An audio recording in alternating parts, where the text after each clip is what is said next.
Paul McLean were here this morning, you might have got that sermon on that David and Goliath saga. I'm not touching it with a 10-foot pole.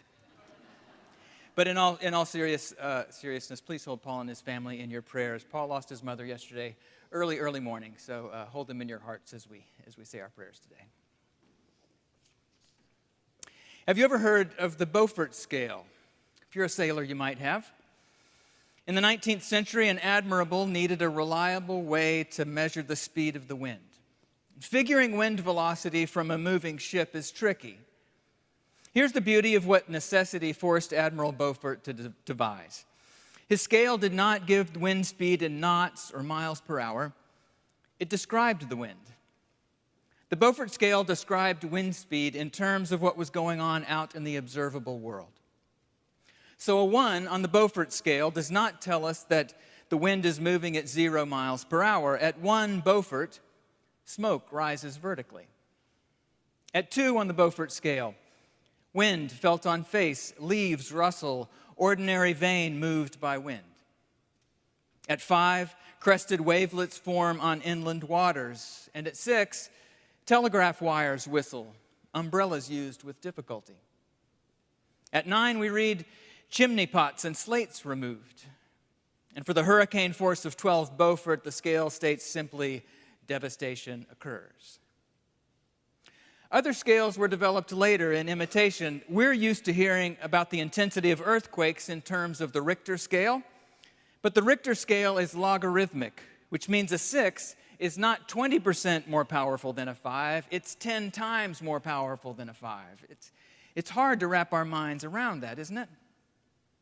But at a 4 on the Mercalli earthquake scale, we read that wooden walls and frames may creak.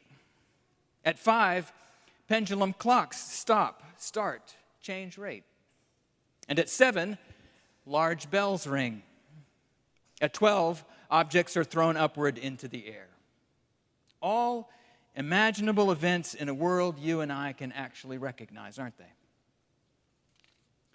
Well, I like the Gospel of Mark, and I think you might call it our Beaufort Gospel. In contrast, say, to John, it provides clear and vivid details from a world we recognize, right? Rather than all those parenthetical commentaries on the motives of a character or the purpose of some cryptic statement. In just the handful of verses we just read, we're told it's evening on the sea and boats are bobbing around. We can easily imagine the gathering force of those winds and the waves as beating on the sides of the boat, splashing up over the gunnels. We see Jesus asleep, not just in the stern, but on a cushion. Did anybody else notice the cushion?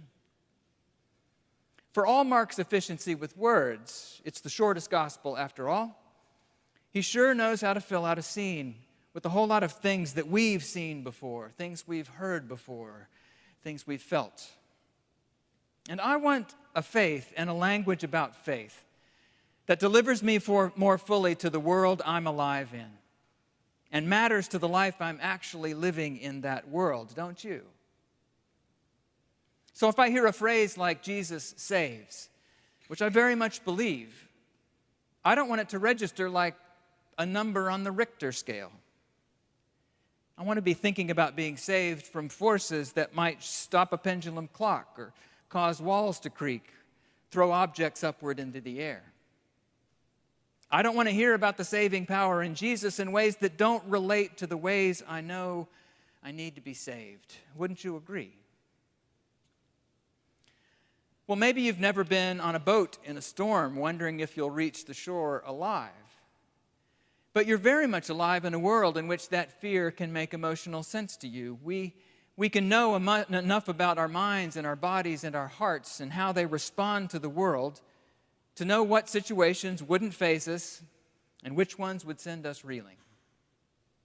Which means we can be very much in the boat in that storm if we've ever gotten a scary diagnosis or suddenly lost a job or failed a friend we really care about so badly we don't think they'll ever speak to us again.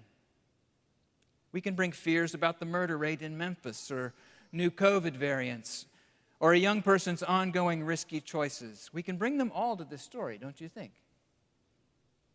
And this isn't to say that these gospel stories are tidy little fables into which we can insert our personal problems and get a nice Christian solution right back for them. I think you'll find the stories pretty resistant to that method, or at the very least, they don't tend to spit out the solutions we come to them looking for. Take the one we just read. The presenting problem is the storm, right? That's the scary, uncontrollable event that sends the disciples to Jesus. And Jesus takes care of it in this story. He gets up, rubs the sleep from his eyes, and tells the weather to calm down. And somehow it does. But what happens next? Did the disciples say, "Cool, our new friend has superpowers. If he can calm the sea, our problems are over. Just imagine what other binds he'll get us out of. He'll keep us from getting sick and from losing our jobs. He can mend the relationships we've all messed up and ensure that our children grow up to be healthy, wealthy, and wise." But that's not what they say. What they say is, "Who in the world is this?" In the wake of all their very recognizable fears, the disciples experience something more like confusion than relief. Jesus doesn't then seem like someone who's there to save them by solving all their problems. He's actually less comprehensible now than ever. And when he says, "Why are you afraid? Have you no faith?" What in the world does this mean?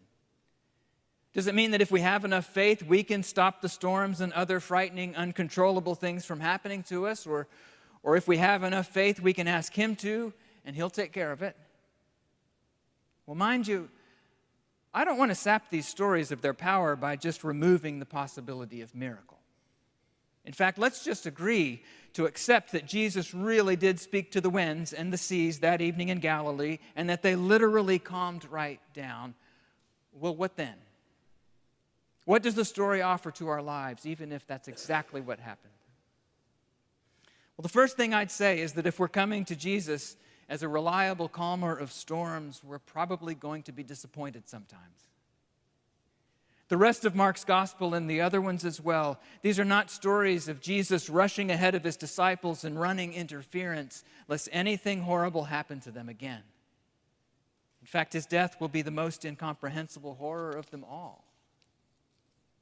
But at the same time, there's something in this story and in this Jesus that draws those disciples and also draws us to him with the specific worries and anxieties and knee-buckling fears that can beset us in a world just like this one.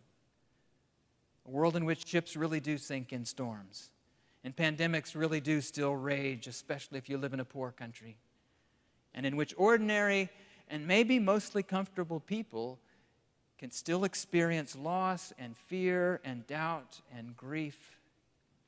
And I believe we can still take all of these things to Jesus today. I really do. There may well be times when what you've taken to Jesus really does get healed or resolved or mended in ways that you can't explain except as a miracle. But if we only go to Jesus for what he can do for us, it may seem like he's asleep on the cushion in the stern of the boat a lot of times. My experience is not that he usually wakes right up and solves my problem with a word. And read the story again.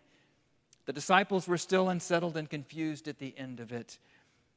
But they did begin to realize that the God who made this familiar world that includes not only uncontrollable storms, but also unconditional love, unmerited grace, was with them through it all. And something in the miraculous calming of the storm didn't guarantee Jesus would calm the next one, so much as it drew them all closer to him in their wonder about who he was. And that may be the takeaway that at least this particular Christian most needs from the story right now. That Jesus isn't running ahead of the faithful, speaking all headwinds into submission, but that he is present to us in these storms. That faith in him is still a trusting connection with the God who never promised to solve all our problems, but a God who loves, a God who is love, a God who can't not be love, and a God whom we don't access best through our fears of the worst that might happen, but as we bring those fears in all their clear and frightening details, to the one we might still turn to in confusion and wonder when we've survived, if just barely, the storm in our lives that didn't actually get so neatly solved as the winds did in Galilee that day. When we baptize little Sam in a few minutes, we're doing so as a community of the Jesus who may have calmed a storm once in Galilee, but also the one who left most storms in this world and in our lives to rage on. We'll baptize Sam as one of us in the world as we know it. But we'll baptize him into a community that's still trying to trust more deeply by the day that lives like ours really do still matter to God. That fears and failures like ours, large and small, will not drive this Jesus away from us. And in fact, that in bringing the particulars of our lives to Jesus together in prayer, we can still be drawn into his life and his love even more strongly. Not as the fixer of everything that's broken, but as the constant lover of ordinary broken lives like ours. Amen.